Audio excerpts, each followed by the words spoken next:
everyone. So I didn't get to finish the project last week because the rain started and it was getting late, and then we basically had a week of rain, so I didn't get it done this week. So it's a week later, I'm back out here again, hopefully to finish the project today. It's cloudy, doesn't look like we're going to get rain, hopefully, fingers crossed.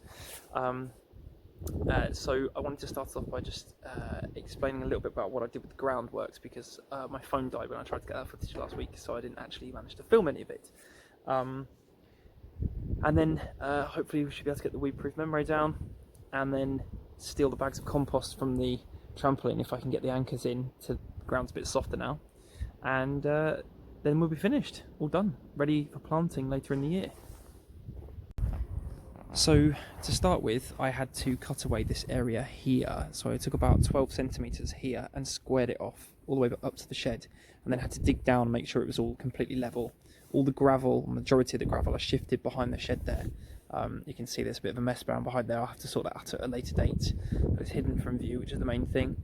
And then, so once I had dug down here and squared this all off and levelled it out, I then marked out the area for this bed. Now originally this was going to be sitting on top of this, but as you saw in the last video, it left us with a massive gap here. I hadn't factored in the slope, which was a bit more extreme than I thought it was. So that didn't really work. I'm going to leave it like this, tiered like this, which is about half. It's literally about halfway.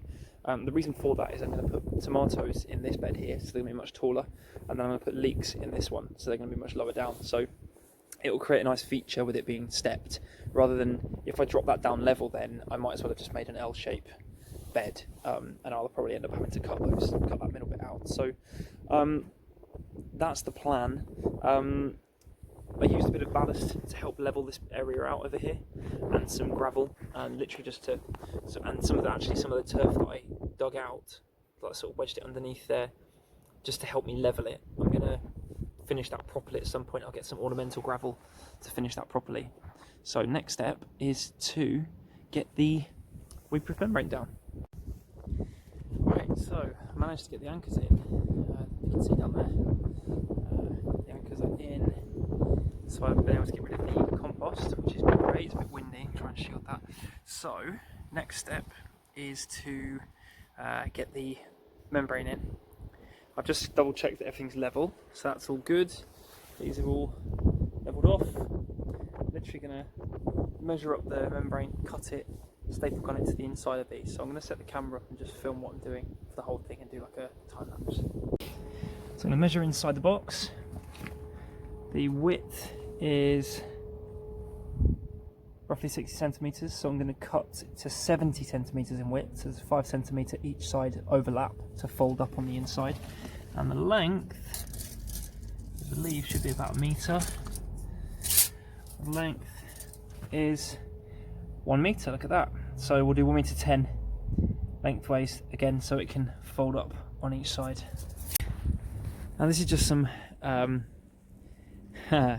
it's just some heavy duty weed-proof membrane that I had left over from doing the base of the trampoline. I got this on eBay. It was cheap. I think it was about 10 quid for the whole lot. So I'm just going to weigh this down at the corners so I can measure it out, because it's a bit windy today, as you can see. Measure it out, cut 2 of them to the right size, and then we'll put them in there, staple them into place, put the compost in, done. And then I need to get some, with the extra ballast, fill the gaps that you can see along the bottom here and around the side there, fill them in, and then I'll get some, if I need it, I'll get some ornamental shingle to go around the outside, which I probably, to be honest, will need to finish off this edge around here of the trampoline base. Okay, so I have cut the membrane to the right size, slightly larger than the rectangle the hole is going to go in, so it overlaps, and then I've got the staple gun to staple it into place. So I'm going to give this a go. I've never used a staple gun before, so we'll see how it goes.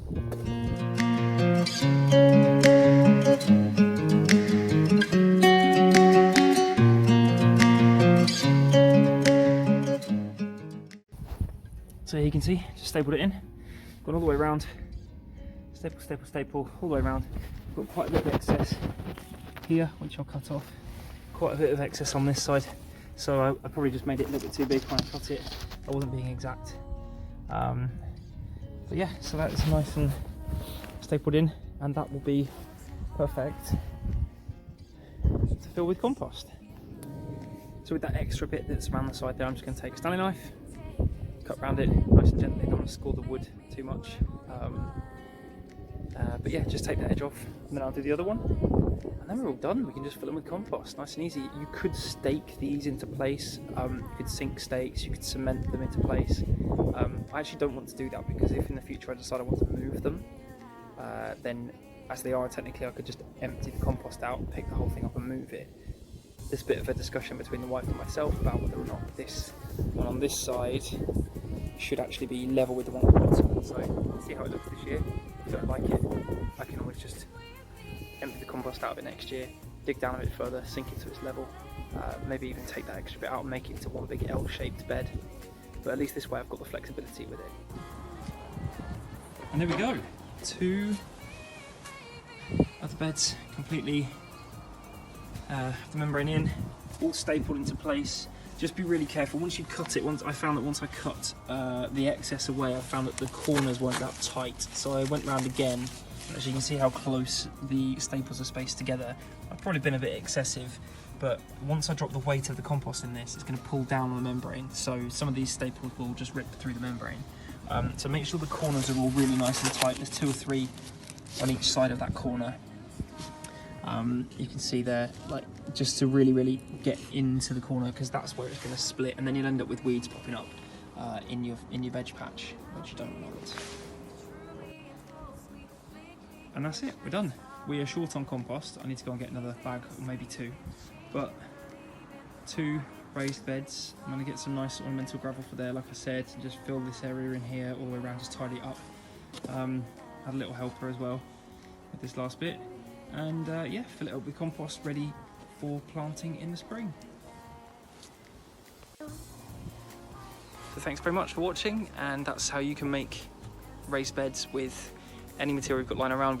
Fortunately I had some sleepers lying around from the other project, but if you've just got some long pieces of wood, or you could even use a pallet.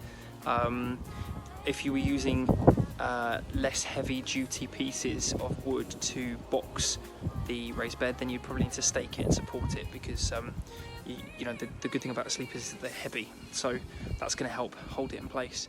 But other than that, you're all good.